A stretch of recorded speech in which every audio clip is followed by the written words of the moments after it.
Welcome back to the second part of importing OSM data in Rhino Grasshopper by using our plugin. Today we'll focus on the building only. There are two ways to represent the buildings in the 3D Rhino. The one is using the three-dimensional information that we have exported from the OSM Openstreetmap website, and the other way is just them, extrude the data with the building height that we can regenerate. So let's go with the first way. As well as we did with the highway and railway, we continue use the OSM data component and drop it in the canvas and right click on this and change this name. So I'm going to use the first way. I name it the building number 1 and the feature type as the building as well. And then I connect the location with this component as well as the file path. What's going to show on this is the cloud point. Our plugin has support us to create the 3D model just by right click on this component and click on create 3D buildings. So you can see very quickly that we can create the building block from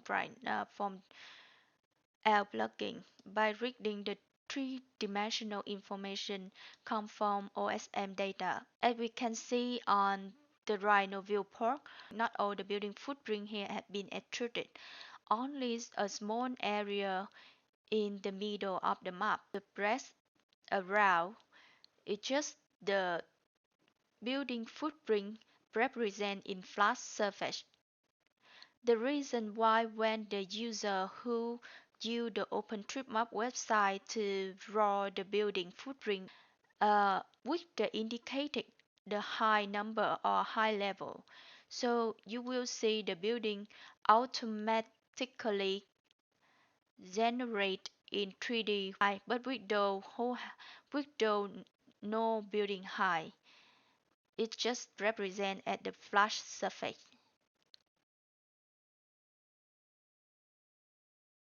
Which though building extruded here, we can base them directly to generate the 3D model in Rhino by right-click on this component and click on Bake, select the layer name at building 1 and remember to group this. And you can enable the Grasshopper component.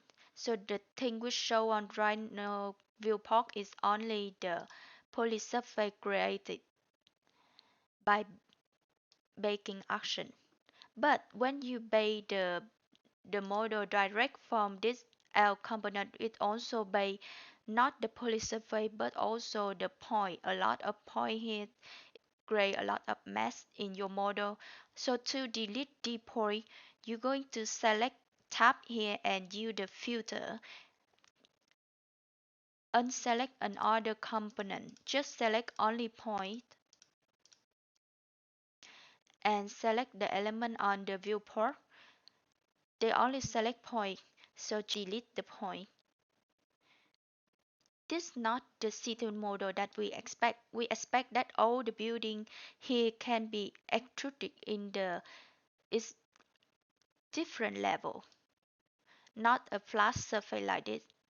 So to fix this, we need to go back to the OpenStreetMap website and indicate the building height for each footprint in the area that you want to export into 3D in Rhino.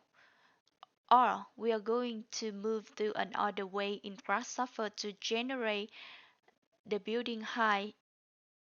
So we are going to create the new component and change this name to building 2. This is second way. And feature type at building as well. And we are going to connect the location with this and the file pass with this and turn off the layer of building 1. Thus we see now the cloud point. We're going to connect the cloud point with polyline. as well as we did with the highway and the railways. So what we need is we need a survey and extrude this survey into the 3D building. So we're going to create the survey by using B-Ref and connect the polyline with the B-Ref. Now you have the survey.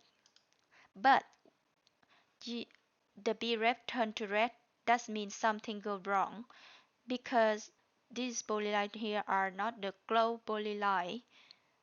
So to make sure this polyline going to be the glow polyline and all the surface will be created, we're going to create the boolean toggle and connect the boolean toggle to the glow action in the polyline component and turn it to true to make every polyline would react. So I will turn off this point by turn off the review in the building too. So what we can see is only the survey related represent for the building footprint, and we're going to extrude the survey. We use extrude, and for extrude the two building, we extrude it in the Z axis, that means the vertical direction. So we go to unit Z and connect this to the direction of the extrusion and connect the surface to the as the base of the extrusion. I'm going to think about build all the building footprint to three level. Each level is 4 meter. So that's I use the 12 meter. That means the building will be extruded in 4 level. And connect number 12 with the unit. Now quickly all the building footprint was extruded into 12 meter. And if we change to the front view, you can see all the building here have the same high level, but it not look good at the real city model. At least we have the 3D model of the city. So we're gonna go is to color this with the custom preview and the color swatch.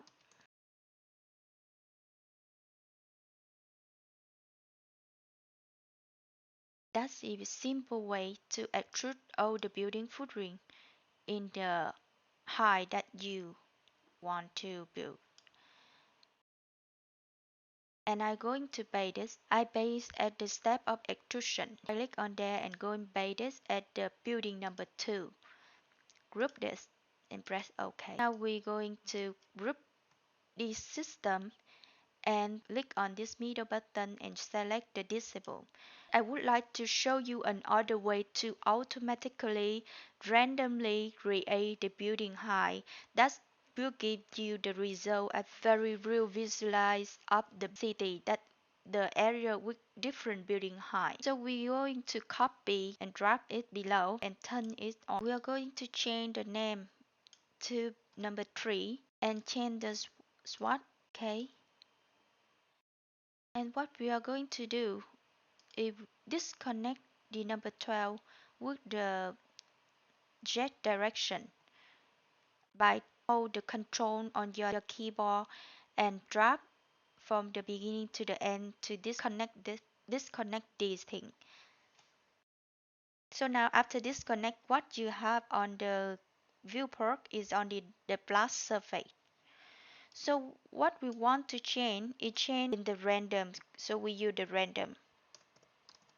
We we have the rain input and the seed input is the two things important that we to put in this component. So for the rain input, I would like to set the rain of the building height from the 4 meter to 20 meter. That means from 1 level to 5 level. And we cannot connect all the value into just one rain. We need someone translate them. So we go to use the domain construct and link number A domain star, link the A domain star with number 4 and link number 20 with B domain n, and then link domain with the trend in random component. And the second thing we need is the seed of random engine that we will text from the OSM data, and to translate the OSM data into the number of the seed, so we need use the list length and use the output of OSM data connect with list length, and from list length connect to the seed. It will translate it from the data to the number. And then I connect this random component with the direction of extrusion. So as we can see on the Rhino viewport, we have very lively, not a flat city. Now we did the third way to randomly build the city with different high level. Now we're going to bake them in Rhino. We go to extrude and bake at the building tree and group them as well. And then what we're gonna do is group this thing and disable. That's all for today. Thank you very much, and see you in the next section where we can learn about finish the city model while import natural data as well as the vegetable data. Thank you.